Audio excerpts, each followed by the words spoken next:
ഷെലൻസ് kitchen art. ഇന്ന് ഞാൻ പരിചയപ്പെടുത്തുന്നത് ചിക്കൻ ദം പൊറോട്ടയാണ്.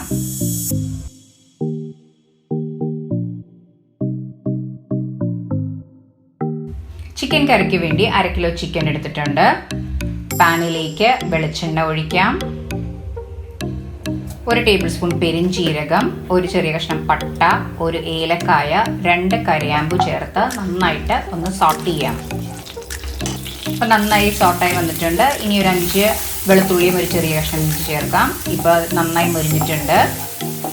ഇനി അതിലേക്ക് 2 സവാള നീളത്തിലരിഞ്ഞത് ചേർക്കാം. കനം കുറഞ്ഞാണ് അരിഞ്ഞിരിക്കുന്നത്. ആവശ്യത്തിന് ഉപ്പ് ചേർക്കാം. ഇനി ഒന്ന് ഹൈ ഫ്ലെയിമിലിട്ട് ഒരു 3 മിനിറ്റ് നന്നായിട്ടൊന്ന് സോട്ട് ചെയ്യാം. ഇപ്പോൾ സവാള ഏകദേശം ഒന്ന് വഴന്ന് വന്നിട്ടുണ്ട്. അതിലേക്ക് 4 പച്ചമുളക് നീളത്തിലരിഞ്ഞത്, കുറച്ച് വേപ്പില, 1 വലിയ തക്കാളി ചെറുതായി അരിഞ്ഞത് ചേർത്ത് നന്നായിട്ട് ഒന്ന് സോട്ട് ചെയ്യാം. ഇനി നമുക്ക് ലോ ഫ്ലെയിമിലിട്ട് ഒന്ന് 5 മിനിറ്റ് മൂടി വെച്ച് വേവിച്ചെടുക്കാം. ഇപ്പോൾ 5 മിനിറ്റ് കഴിഞ്ഞു. സവാള, പച്ചമുളക്, വേപ്പില, തക്കാളിയൊക്കെ നന്നായി വഴന്ന് വന്നിട്ടുണ്ട്. 1.5 സ്പൂൺ മല്ലിപ്പൊടി, 1/4 സ്പൂൺ മഞ്ഞൾപ്പൊടി, 1/2 spoon garam masala, 2 table spoon Kashmiri chilli powder ചേർത്ത് നന്നായിട്ടൊന്ന് സോട്ട് ചെയ്യാം. അപ്പോൾ നന്നായി മുരിഞ്ഞു വന്നിട്ടുണ്ട്. മുളക് പൊടിയുടെ കുത്തൊക്കെ മാറിയിട്ടുണ്ട്. ഇനി അതിലേക്ക് ക്ലീൻ ചെയ്ത് വെച്ച ചിക്കൻ ചേർക്കാം. നന്നായിട്ട് ഒന്ന് മിക്സ് ചെയ്യാം.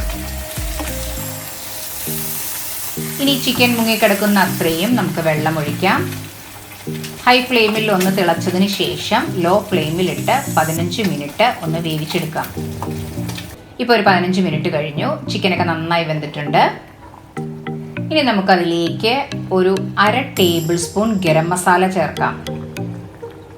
കുറച്ച് മല്ലിയില ചേർത്ത് നമുക്കിനി ഗ്യാസ് ഓഫ് ചെയ്യാം. നമുക്ക് കുറച്ച് ഗ്രേവിയുടെ ആവശ്യമുണ്ട്. ഒരുപാട് വറ്റിക്കേണ്ട ആവശ്യമില്ല.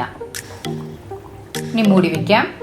ചിക്കൻ ഫ്രൈക്ക് വേണ്ടി 1/2 കിലോ ചിക്കൻ എടുത്തിട്ടുണ്ട്. ആവശ്യത്തിന് ഉപ്പ്, 3 ടേബിൾ സ്പൂൺ ഇടിച്ച മുളക്, 1 നാരങ്ങയുടെ ജ്യൂസ്, 1/4 ടേബിൾ സ്പൂൺ മഞ്ഞൾപ്പൊടി, 5 പച്ചമുളക്, 6 വെളുത്തുള്ളിയും 1 ചെറിയ ഇഞ്ചി ചതച്ചത്, 2 സ്പൂൺ പെരിഞ്ജീരകം പൊടിച്ചത്, കുറച്ച് വേപ്പില ചേർത്ത് നന്നായിട്ട് ഒന്ന് മിക്സ് ചെയ്യാം.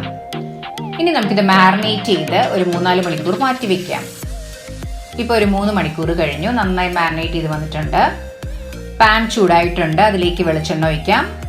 അതിലേക്ക് 1 സവാള നീളത്തിൽ കനം കുറച്ച് അരിഞ്ഞതെടുക്കാം. ഇത് നമുക്ക് ദം ചെയ്യാൻ വേണ്ടി വറുത്ത് കോരാൻ വേണ്ടിയിട്ടാണ്.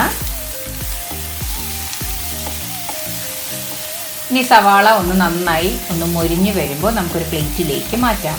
ഇപ്പോൾ മൊരിഞ്ഞ് വന്നിട്ടുണ്ട്. ഇനി നമുക്കൊരു പ്ലേറ്റിലേക്ക് മാറ്റാം. ഇനി കുറച്ച് കാഷ്യൂ നട്ട്സ് ചേർക്കാം. കാഷ്യൂ നട്ട്സും ഒന്ന് മൊരിഞ്ഞ് വരുമ്പോൾ നമുക്കതിലേക്ക് കിസ്മിസ് ചേർക്കാം. ഇനി നമുക്കത് മാറ്റി വയ്ക്കാം. ആ സെയിം പാനിലേക്ക് തന്നെ നമുക്ക് ഓരോ ചിക്കൻ പീസസ് ഇട്ട് കൊടുക്കാം. നമ്മൾ ചിക്കൻ ഫ്രൈ ചെയ്യുമ്പോൾ എപ്പോഴും വെളിച്ചെണ്ണയാണ് നല്ലത്. മീഡിയം ഫ്ലെയിമിലാണ് ഇട്ട് നമുക്ക് ഫ്രൈ ചെയ്യേണ്ടത്. ഇനിയിപ്പോൾ ഒരു സൈഡ് മൊരിയുമ്പോൾ ഒന്ന് മറിച്ചിട്ട് കൊടുക്കാം. ഇപ്പോൾ 2 സൈഡും മൊരിഞ്ഞിട്ടുണ്ട്. ഇനി നമുക്കത് മാറ്റി വെച്ച് ബാക്കിയുള്ള ചിക്കൻ പീസസും കൂടി ഇതുപോലെ ഫ്രൈ ചെയ്തെടുക്കാം. ഇപ്പോൾ നമ്മളുടെ ചിക്കൻ ഫ്രൈ റെഡി ആയിട്ടുണ്ട്. ഇനി നമുക്ക് പൊറോട്ട ഉണ്ടാക്കാം. പൊറോട്ടയുടെ ലിങ്ക് ഞാൻ ഡിസ്ക്രിപ്ഷൻ ബോക്സിൽ കൊടുത്തിട്ടുണ്ട്. അതെല്ലാവരും കണ്ടു നോക്കുക. ഇനി ഒരു മൺചട്ടി എടുത്തിട്ടുണ്ട്. അതിൻ്റെ ഉള്ളിലേക്ക് വാട്ടിയെടുത്ത വാഴയില വെക്കാം. അതിലേക്ക് ചിക്കൻ്റെ ഗ്രേവി നമുക്ക് ഒഴിക്കാം. അത്യാവശ്യം നന്നായിട്ട് ഗ്രേവി ഒഴിക്കണം, അല്ലെങ്കിൽ നമ്മൾ അടി പിടിക്കും. ഇനി അതിൻ്റെ മുകളിലേക്ക് 2 പൊറോട്ട വെക്കാം. ഇത് അത്യാവശ്യം വലിയ പൊറോട്ടയാണ് ഞാൻ ഉണ്ടാക്കിയിരിക്കുന്നത്. വളരെ സോഫ്റ്റ് ആയിട്ടുള്ള പൊറോട്ടയാണ്. ഇനി അതിൻ്റെ മുകളിലേക്ക് കുറച്ചും കൂടി നമുക്ക് ചിക്കൻ്റെ ഗ്രേവിയും പീസസും ഇടാം. അപ്പോൾ നമ്മളുടെ പൊറോട്ട നല്ല സോഫ്റ്റ് ആവും. ഇനി ഒരു 3 കോഴിമുട്ട ചേർക്കാം. മുട്ടയുടെ അളവൊക്കെ ഓരോരുത്തരുടെ ആവശ്യത്തിനനുസരിച്ച് കൂട്ടുകയും കുറയ്ക്കുകയൊക്കെ ചെയ്യാം. കുറച്ച് മല്ലിയില, പുതിന, നേരത്തെ വറുത്ത് വെച്ച സവാള പൊരിച്ചതും കാഷ്യൂ നട്ടും കിസ്മസും ചേർക്കാം. അതിൻ്റെ മുകളിലേക്ക് അടുത്തൊരു ലെയറായിട്ട് 2 പൊറോട്ടയും കൂടെ വെക്കാം. ടോട്ടൽ നമ്മൾ ഇതിലൊരു 6 പൊറോട്ടയാണ് എടുക്കുന്നത്. ഇനി അതിൻ്റെ മുകളിലേക്ക് ചിക്കൻ ഫ്രൈ വെക്കാം. വേണമെങ്കിൽ നമുക്ക് ബീഫ് ഫ്രൈയും വെക്കാവുന്നതാണ്. ബീഫ് ഫ്രൈയുടെ ലിങ്കും ഞാൻ ഡിസ്ക്രിപ്ഷൻ ബോക്സിൽ കൊടുക്കുന്നുണ്ട്. അതും എല്ലാവരും ഒന്ന് ട്രൈ ചെയ്ത് നോക്കുക. ഇപ്പോൾ ചിക്കൻ്റെ പീസസ് എല്ലാം വെച്ചിട്ടുണ്ട്. ഇനി അതിൻ്റെ മുകളിലേക്ക് 2 പൊറോട്ടയും കൂടെ വെക്കാം. അതിൻ്റെ മുകളിലേക്ക് ചിക്കൻ്റെ ഗ്രേവി ഒഴിക്കാം. ഇനിയിപ്പം ഈ ചിക്കൻ കറി അല്ലെങ്കിൽ ചിക്കൻ തേങ്ങാപ്പാൽ കറിയും ഞാൻ നേരത്തെ അപ്ലോഡ് ചെയ്തിട്ടുണ്ട്. അതിൻ്റെ വീഡിയോയും എല്ലാവരും കണ്ടു നോക്കുക.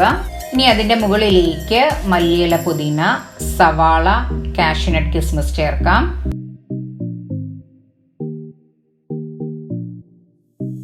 ഇനി നമുക്ക് വാട്ടി വെച്ച വാഴയില വെച്ച് നന്നായി ഒരു വാഴനാര് വെച്ച് കെട്ടി നല്ലതായിട്ട് ഒന്ന് ദം ചെയ്യാൻ വെക്കാം.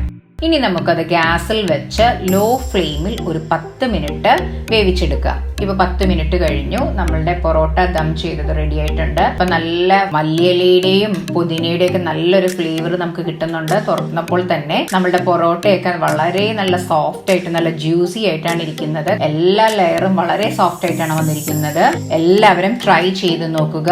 നിങ്ങൾക്ക് ഇഷ്ടപ്പെട്ടെങ്കിൽ ലൈക്ക് ചെയ്യാനും ഷെയർ ചെയ്യാനും സബ്സ്ക്രൈബ് ചെയ്യാനും സപ്പോർട്ട് ചെയ്യാനും മറക്കരുത്. തൊട്ടടുത്തുള്ള ബെൽ ഐക്കൺ പ്രസ് ചെയ്താലേ ഇനി ഞാൻ അടുത്തിടുന്ന വീഡിയോയുടെ നോട്ടിഫിക്കേഷൻ കിട്ടുകയുള്ളൂ. Thanks for watching my channel.